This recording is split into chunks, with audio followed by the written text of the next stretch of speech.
In Salem, Massachusetts, on May 12, 1692, two new witchcraft suspects were named, 4 suspects were questioned in court, and specters continued to assault Mary Walcott, Mercy Lewis, and Ann Putnam Jr. This is Salem Witch Trials Daily, and I'm Josh Hutchinson. Today, the Salem magistrates issued an arrest warrant for Ann Pudeator and Alice Barker for suspicion of many unspecified acts of witchcraft. Salem magistrates John Hathorne and Jonathan Corwin questioned accused witches Abigail Hobbs, Ann Pudeator, Alice Barker, and Mary Walcott. When the magistrates questioned Abigail Hobbs, she told them she did not know of anyone who had been killed by witchcraft. She confessed to hurting some people in Falmouth, Maine with witchcraft at the instruction of George Burroughs, the minister there. He brought her likenesses of the people he wanted harmed, and she pricked them with thorns. Asked again if she knew of any who died, Abigail remembered that Mary Lawrence died. Judge Hathorne asked where she had put the thorn in the poppet of Mary Lawrence. Specifically, he asked, was it about the middle of her body? Abigail responded that she indeed put the thorn in the middle of the likeness. She had been angry with Mary Lawrence for some words she had said about Abigail. This had happened before the current war had started, and that had been going on for 4 years at this point. Abigail confessed again to making 2 covenants with the devil. First for 2 years, and then for 4 years. She had been a witch for 6 years, since she was 8 or 9 years old. Now she remembered others she and Burroughs had killed. Each time Burroughs brought a poppet to Abigail, she pricked it with pins, and he took the poppet away again. Abigail said George Burroughs had brought her the Devil's Book in person, not spectrally. She had killed both boys and girls, and she was angry with them. She'd never seen a poppet of Burroughs' wife. She had seen several witches at Falmouth, but didn't know them. And John Hathorne opened the examination of Alice Barker by telling her Mary Warren accused her of several acts of witchcraft. Mary had claimed that Alice told her she had cast away Thomas Westgate and John Lapthorne. Alice denied it all. She said, I never spoke a word to her in my life. Probably didn't know each other. Mary Warren claimed that Alice Barker had bewitched her sister because their father would not mow Alice's grass. Mary asked the court for permission to hit Alice, and permission was granted. But when Mary tried to go near Alice, she fell backwards into a fit.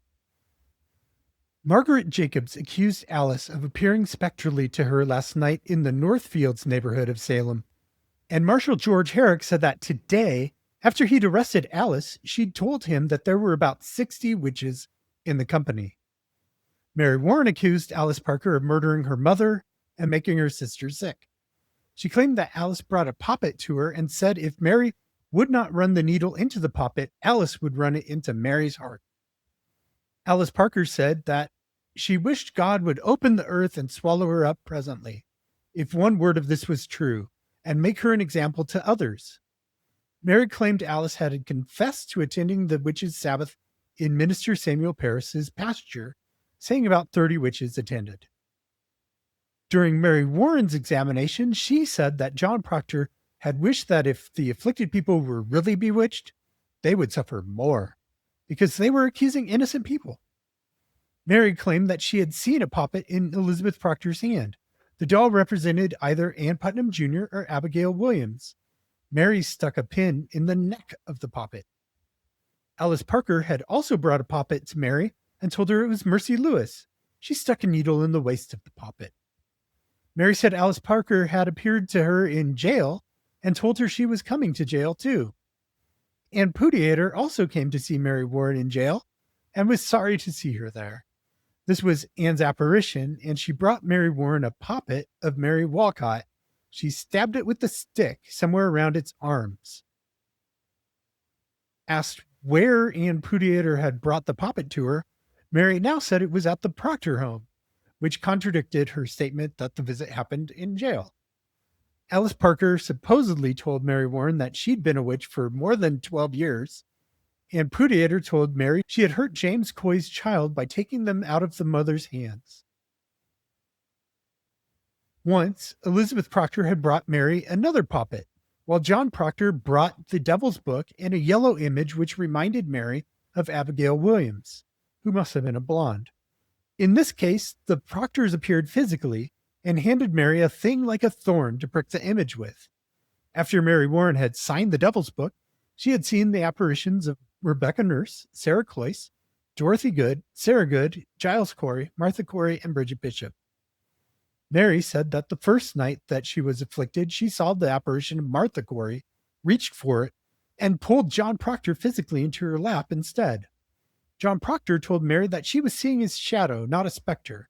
According to Mary, John said, "I see there is no heed to any of your talkings, for you are all possessed with the devil."